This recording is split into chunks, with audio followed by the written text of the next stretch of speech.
বাংলাদেশের ক্রিকেটে কান পাতলে একটা নাম এখন সবার আগে শুনবেন আপনি, লিটন দাস। বাংলাদেশ ক্রিকেটের সেরা ব্যাটারদের একজন নাকি অপচয়ের পথে থাকা আরেকটা ট্যালেন্ট? এই প্রশ্নের উত্তর এখনও পরিষ্কারভাবে দেয়া যায় না। লিটন যেন একটা রহস্যের নাম। লিটনকে নিয়ে এই মুহূর্তে আবার কথা উঠেছে। লিটনের খারাপ ফর্ম তার বিরুদ্ধে আলোচনা উস্কে দিয়েছে। এই মুহূর্তে একদল সমর্থক তো লিটনকে বিশ্বকাপ স্কোয়াড থেকে বাদ দেওয়ার দাবিও তুলছে, কিন্তু বাস্তবিকভাবে চিন্তা করলে লিটনকে বাদ দেওয়ার কথা মাথায় আনাও হবে দায়। টি-20তে বাংলাদেশের হয়ে তৃতীয় সর্বোচ্চ রান সংগ্রাহক লিটন দাস। আন্তর্জাতিক টি-20তে 500-র বেশি রান করেছেন এমন বাংলাদেশি ব্যাটারদের মধ্যে লিটনের স্ট্রাইক রেটই সবচেয়ে বেশি। 80 ম্যাচে 53টা ছক্কা মেরে টাইগার ব্যাটারদের মধ্যে লিটনের অবস্থান তৃতীয়। দেশের সেরা টি-20 ব্যাটারদের মধ্যে একজন যে লিটন তাতে কোনো সন্দেহ নাই, কিন্তু এই পরিসংখ্যান বাদে ইম্প্যাক্টের কথা চিন্তা করলেও লিটন দেশ সেরা টি-20 ব্যাটার হিসেবেই বিবেচিত হবেন।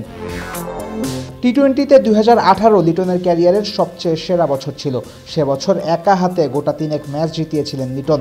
2018 সালের 10 মার্চ নিদাহাস ট্রফির ম্যাচে শ্রীলঙ্কার বিপক্ষে 215 রান তাড়া করার জ্বালানি বাংলাদেশ লিটনের ব্যাটেই পেয়েছিল। সেই ম্যাচে লিটন করেছিলেন 19 বলে 43 রান। লিটনের তাণ্ডবেই সেদিন পাওয়ার প্লেতে বাংলাদেশ 74 রান তুলেছিল। একই বছরের 5 অগাস্ট ওয়েস্ট ইন্ডিজকে আমেরিকার মাটিতে সিরিজ হারানোর দিনও হেসেছিল লিটনের ব্যাট।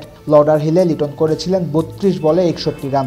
বাংলাদেশকে ম্যাচ জিতিয়ে হয়েছিলেন প্লেয়ার অব দ্য ম্যাচ। ফিরতি সিরিজে মিরপুরে আবার ছক্কা বৃষ্টি নামিয়েছিলেন লিটন। 20 ডিসেম্বর লিটনের ব্যাট থেকে এসেছিল 4 ছক্কায় 34 বলে 60 রান।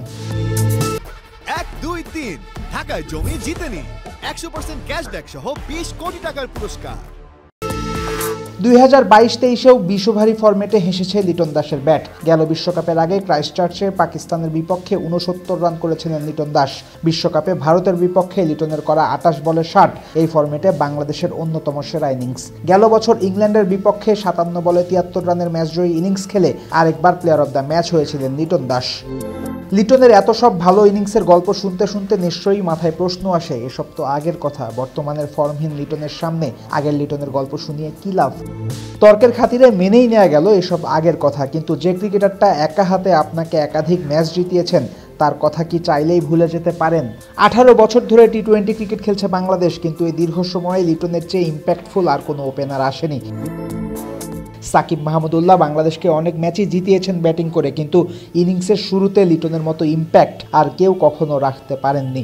লিটন যেদিন খেলেছেন সেদিন একাই বাংলাদেশকে জিতিয়েছেন, কিন্তু একজন ব্যাটার যে কোনো একদিন খেলবেন, বাকি দিন খেলবেন না। মানদণ্ড কি কখনো এমন হতে পারে?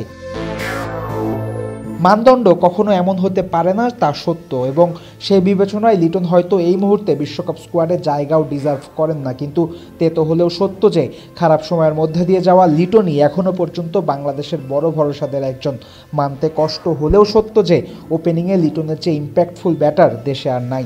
তাই লিটন একদিন খেলে দিবেন, যেদিন খেলবেন সেদিন একাই জিতিয়ে দেবেন, এমন ভরসাতেই থাকতে হবে বাংলাদেশ দল ম্যানেজমেন্টকে।